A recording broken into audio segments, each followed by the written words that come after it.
Sir అలాగే చంద్రబాబు గారు అమరావతి కోసం చెప్పేటప్పుడు అంటే చాలామంది వైసీపీ నాయకులు ఒక మాట అయితే చెప్పేవారండి. అమరావతి యాక్చువల్గా చంద్రబాబు నాయుడు గారు ఎంచుకోవడానికి కారణం ఏంటంటే రియల్ ఎస్టేట్ బిజినెస్ చేయడం కోసం ఆయన తీసుకున్నారు. అంటే అంతకుముందే అమరావతిని ఫిక్స్ చేసుకొని ఇంటర్నల్గా చుట్టుపక్కల తన బంధువుల చేత బినామీల చేత అన్నీ కొనిపించేశారు స్థలాలు. ఇది డెవలప్ అయితే ఆ స్థలాలకి వాల్యూ పెరుగుతుంది కదా అన్న కారణం చేత ఆయన అది ఎంచుకున్నారు. ఇదే కారణం చేత జగన్మోహన్ రెడ్డి గారు అధికారం చేపట్టిన తర్వాత ఇక్కడ కాకుండా విశాఖపట్నం క్యాపిటల్గా చేయడానికి ఆయన వెళ్ళారు అని చెప్పి ఒక మాట అయితే వినిపించేదండి. సార్ అలాంటిది ఏదైనా ఉందని మీరు భావిస్తున్నారా? అస్సలు లేదండి. మాకెవరికి కూడా అమరావతి ఫైనల్స్ అవుతుందనే సంగతి మాకు తెలియదు. మేము ఎవరు కూడా అక్కడికి వెళ్ళి పొలాలు కొనుక్కోలేదు. సుజనా చౌదరి గారు 300 కొన్నారని, నేను 150 ఎకరాలు కొన్నాను, ఇంకోటి ఎవరో 5 కొన్నారని. ఆఖరికి మన చీఫ్ జస్టిస్ చేసిన రమణ గారి ఫ్యామిలీ వాళ్ళు ఎంతో కొన్నారని ఎన్ని వచ్చినా తెలియదు. మాకెవ్వరికి అక్కడ సెంటు నేల లేదండి. మాకు మీకేం లేదు. ఓ ప్రాజెక్ట్ చేసాం మేము మెయిన్ రోడ్డు మీద, అమరావతి ద క్యాపిటల్ అని. దానికి కూడా అది మేము కొన్న ల్యాండ్ కాదు, ఆ ల్యాండ్ ఓనర్తో మేము ఇది చేసుకొని జాయింట్ డెవలప్మెంట్ చేసింది అది. అంతగా తప్ప ఎక్కడ మాకు గజం స్థలం కూడా లేదు నాకు ఎక్కడ. ఒకవేళ ఉందే అనుకుందాం వాళ్ళు అన్నట్టు. నా వ్యాపారం అది, నా వ్యాపారం రియల్ ఎస్టేట్. ఫ్యూచర్లో డెవలప్మెంట్ ఎక్కడ వస్తుందో చూసి అక్కడ కొనుక్కుంటాం. తప్పేంటది? నా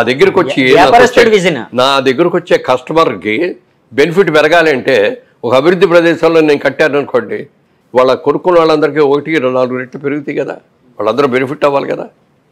ఒకవేళ చేసినా తప్పు లేదు, బాగా ఎవ్వరు చేయలే. ఎవ్వరు 10 ఎకరాలు కూడా కొనుక్కున్నాళ్ళు లేరు ఎవరు. సార్ మీరు అప్పుడు ఎందుకు సార్ ఫోకస్ చేయలేదు అమరావతిలో కొనడానికి? అంటే ఇలాంటి ఇబ్బందులు ఏమైనా వస్తాయనా? రేపు అసలు అదేం లేదు. రాజకీయ పరంగా విమర్శలు ఏమైనా వచ్చే అవకాశం ఉందనా? ఎందుకంటే మీరు మంచి వ్యాపారస్తులు, ఎక్కడ పెరిగితే కొంటారు. మా ఉద్దేశం ఏంటంటే మేము హైదరాబాద్ దాటి ఎక్కడికి వెళ్ళాం. ఎందుకనంటే మనం చేసే ప్రాజెక్టులు చేసేసి కోట్లు సంపాదించాలని ఆశలు మాకు లేవు. నీతిగా చేయాలి, నిజాయితీగా చేయాలి. ప్రతిదీ మన అందుబాటులో, మన చెప్పు చేతుల్లో మనం చూసుకుంటూ చేయాలి. ఇప్పుడు చాలా స్ప్రెడ్ చేసామనుకోండి, అన్ని ఎంప్లాయీస్ మీద పెట్టేయాలి. వాడు మంచి చేసినా చెడు చేసినా మాకే వస్తుంది. ఎప్పుడు కూడా అతిథికి వెళ్ళొద్దు. మనం లిమిటెడ్గా చేస్తున్నాం. మనం చేసేది కూడా నీట్గా చేసుకోవాలి. ఎక్కడ ఏ ప్రభుత్వ ఆస్తులు మనకు వద్దు. రైతుల దగ్గర నుంచి క్లియర్ ల్యాండ్స్ కొనుక్కుందాం, డెవలప్ చేసుకుందాం అని చేశాం. కాబట్టి అక్కడికి వెళ్ళాలనుకోవాలి. కాకపోతే ఏంటంటే రాష్ట్ర విభజన జరిగింది, ఒకటే ఆంధ్రప్రదేశ్ అనుకున్నది. తెలంగాణ విడిగా, ఆంధ్రప్రదేశ్ విడిగా 2 రాష్ట్రాలుగా చీలినాయి. కాబట్టి మనందరం కూడా అక్కడి నుంచి వచ్చిన వాళ్ళం. కాబట్టి ఒక వైజాగ్ను, ఒక విజయవాడ మనం కూడా చేస్తే బాగుంటుందని ఒక ఆలోచనలు వచ్చి కొందామని వెళ్తే అప్పటికే రేట్లు పెరిగిపోవడం వల్ల కొనలేకపోయాం. సరే ఏదో దొరికింది, జాయింట్ డెవలప్మెంట్ చేసాం. అంతకుమించి ఏమీ చేయలే. వైజాగ్లో కూడా ఏమీ కొనలేదు. మాకు అక్కడ ఆటోమొబైల్ బిజినెస్ ఉంది, మారుతి కార్ డిస్ట్రిబ్యూటర్స్. మాకు షోరూమ్స్, వర్క్షాప్స్ అయ్యాయి. వాటికి కావాల్సి కొనుక్కున్నాయి, మార్కెట్ రేట్లో కొనుక్కున్నాయి. ఇది కూడా గవర్నమెంట్ ఇచ్చిన ఏం కాదు. అంతగా మినహాయిస్తే వ్యాపారం కోసం, రియల్ ఎస్టేట్ వ్యాపారం కోసం ఎక్కడ ఒక గజం కూడా కొనాల ఆంధ్రప్రదేశ్లో. సార్ ఇప్పుడు అంటే తెలంగాణ, ఆంధ్రప్రదేశ్ 2 స్టేట్స్గా విడిపోయింది. సరే, ముందు చంద్రబాబు గారు జమానా 5 ఏళ్ళు అయింది, తర్వాత జగన్ గారు జమానా. మళ్ళీ ఇప్పుడు 2024లో ఇప్పుడు కూటమి వచ్చింది, చంద్రబాబు గారు మెయిన్గా. సో రియల్ ఎస్టేట్ పరిస్థితి ఎలాగుండే అవకాశం ఉందని మీరు భావిస్తున్నారండి? ఎందుకంటే ఆ విజన్ అనేది మీకు ఉంది కాబట్టి అడుగుతున్నారండి. రియల్ ఎస్టేట్ అనేది ఇవాళ రోజున ఏదో కోట్లు ఈజీగా సంపాదించవచ్చు, తెల్లారిపాటికి వచ్చేస్తాయి అనుకోండి.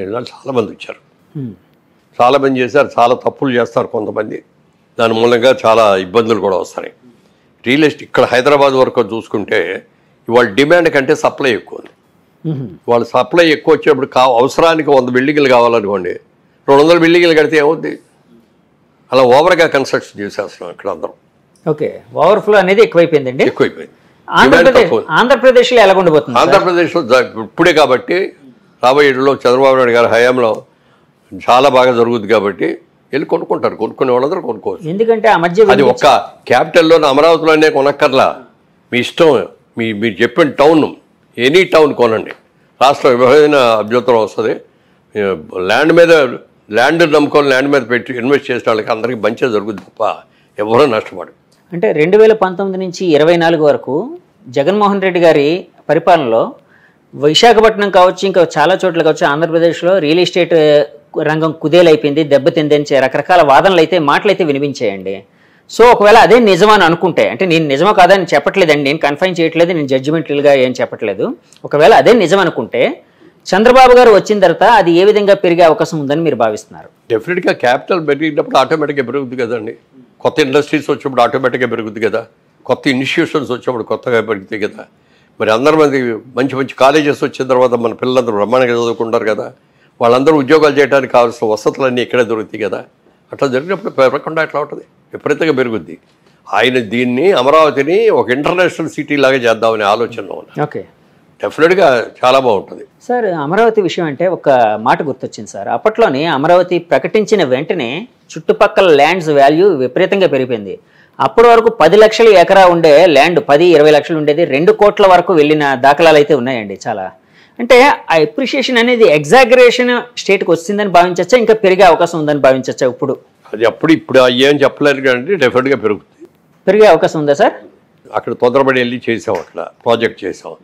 ప్రాజెక్ట్ పూర్తయ్యే టైంకి చంద్రబాబు నాయుడు గారు ఓడిపోవటం, జగన్మోహన్ రెడ్డి గారు రావటం, ఆయన ఆలోచనలోకి వచ్చి 3 క్యాపిటల్స్ అని ఎప్పుడైతే మార్చారో మేము అమ్మలేకపోయాం. చాలా నష్టానికి అమ్ముతున్నాం ఇప్పుడు. ఎందుకంటే 5 ఏళ్ళు ఇంట్రెస్ట్ ఎంత అవుతాయి? ఇవన్నీ మా సొంత డబ్బులు, జేబులో డబ్బులు కాదు కదా. బ్యాంకుల నుంచి లోన్ తెస్తాం, ఫైనాన్సర్స్ తెచ్చుకుంటాం, ఇటన్నిటికీ లాభం గోబల్లోకి వెళ్తారంటారు. అలా అయిపోయింది. అయినా తట్టుకుంటాం. ఎక్కడ ఒక్క రోజు కూడా పని ఆపలేదు, పర్ఫెక్ట్గా చేస్తాం. మా దగ్గర కొన్నాళ్ళందరికీ డెలివరీ కూడా ఇచ్చాం. అమరావతి అనేది డెఫినెట్గా పెరుగుతుంది, ఎందుకంటే అమరావతి అనేది కొత్తగా ఒక రాష్ట్రంగా, ఒక అద్భుతమైన నగరంగా డెవలప్ అయ్యే అవకాశం ఉంది కాబట్టి. విశాఖపట్నం లాంటి పరిస్థితి, అంటే విశాఖపట్నం లాంటి సిటీ పరిస్థితి ఎలా ఉండబోతుంది రియల్ ఎస్టేట్ పరంగా? విశాఖపట్నం దాన్ని ఒక బిజినెస్ హబ్ లాగా చేస్తారు. ఎందుకంటే మనకు అక్కడ హార్బర్, అద్భుతమైన హార్బర్ ఉంది. చాలా వరల్డ్లో ఉన్న చాలా చుట్టుపక్కల ఇవన్నీ కూడా వచ్చి ఒక వైజాగ్ లాంటి హబ్లో సామాన్లు అక్కడికి వచ్చిన తర్వాత దించేసి ఇక్కడ నుంచి ఇండియాకు వచ్చేయి, లేకపోతే పక్క దేశాలకు వెళ్ళేయి, వాటన్నిటి కూడా డిస్ట్రిబ్యూషన్ హబ్ లాగా పెట్టుకుని చేస్తారు. పోర్ట్లు అనేవి అక్కడ ఉన్నాయి కాబట్టి ఆ విధంగా అవకాశం ఉంది. అది Vizag sky is the limit లెవెల్కి పెరుగుతుంది. ఎందుకంటే మీరు రియల్ ఎస్టేట్ పరంగా చాలా విజన్ ఉన్న వ్యక్తి కాబట్టి అడుగుతున్నానండి. సార్, ఇందాక ఒక మాట అన్నారండి మీరు, అంటే ఏ నాయకుడికైనా ఒకసారి అవకాశం వచ్చినప్పుడు అహంకారం అనేది రాకూడదు అని. ఒకవేళ మీరన్న మాటనే ఏకీభవిస్తూ ఒకవేళ ఓకే నిజమని అనుకుందాం ఫర్ ఎగ్జాంపుల్, సరే అప్పుడు జగన్మోహన్ రెడ్డి గారు ప్రభుత్వం కొంచెం అహంకార పూరితంగా ప్రవర్తించింది, 150 సీట్లు వచ్చినప్పుడు అని అనుకుంటే, మరి ఇప్పుడు 164 సీట్లు వచ్చినా ఈ ప్రభుత్వం అలాంటి ధోరణికి వెళ్ళే అవకాశం ఉంది? అస్సలు లేదు. ఉండదా సార్? అస్సలు 1% కూడా ఉండదు. ఆ జయం చంద్రబాబు నాయుడు గారు అర్ధరాత్రి పాటు నిద్ర లేపితే కూడా అమరావతి లేకపోతే పోలవరం వీటి గురించే మాట్లాడతాడు ఆయన. రాత్రి నిద్రలో కూడా అయ్యే ఉంటాయి తిరిగి ఆయనకి. అసలు ఇది ఉండదు. ఎవరైనా ఆయన చంద్రబాబు నాయుడు కాదు, ఎవడైనా సరే వాళ్ళ దగ్గర డబ్బులు వచ్చేసి తలక ఎగరైతే ముట్టుతాడు దేవుడు కూడా, ప్రజలు కూడా ముట్టుతారు. లోకేష్ గారిని ఎలా చూడబోతున్నారు? లోకేష్ గారు అద్భుతంగా కష్టపడు పప్పు అని పిలిచారు అందరూ కూడా, హేళన చేసి. ఆయన పాదయాత్ర చేసి ఆయన మనిషి వాళ్ళు మాట్లాడిన విధ కానీ నిర్ణయాలు కానీ ఎంత ఎక్సలెంట్గా చేశాడు చెప్పడానికి లేదు. అలాగే సినిమా వాళ్ళు వస్తారు పోతారు, వాళ్ళు ఏం చేయలేరు అనుకున్న పవన్ కళ్యాణ్ గారు దాదాపు 15 సంవత్సరాలుగా గెలిచినా ఓడినా ఇక్కడే ఉండి ఇవాళ రోజున కీ అయిపోయాడు. ఈ కూటమి రావడానికి ముఖ్య కారణంలో చెప్పాలంటే అది ఆయనే తీసుకున్న లీడ్ అండి. చంద్రబాబు నాయుడు గారిని ఒప్పించుకున్నారు, అక్కడికి వెళ్ళి మోడీ గారిని ఒప్పించారు. వచ్చే ప్రభుత్వ వ్యతిరేక ఓటును చీల్చుకోకూడదు, మనం ఒకే ఇదిగా రావాలి అని చెప్పి చేసి ఎంత ఎక్సలెంట్గా చేశారో, మోడల్ లాగా చేశారు కూటమి అనేదాన్ని. దానికి పూర్తిగా పవన్ కళ్యాణ్ గారిని చేయాలి. తర్వాత లోకేష్ గారు, యంగ్ జనరేషన్ రావాలి ఇక్కడి నుంచి. వీళ్ళందరూ కూడా ఇప్పుడు యంగ్స్టర్స్ రావాలి. యంగ్స్టర్స్ రావాలి అంటే వాళ్ళకి చేయాలి, వాళ్ళకి అవకాశం ఇవ్వాలి.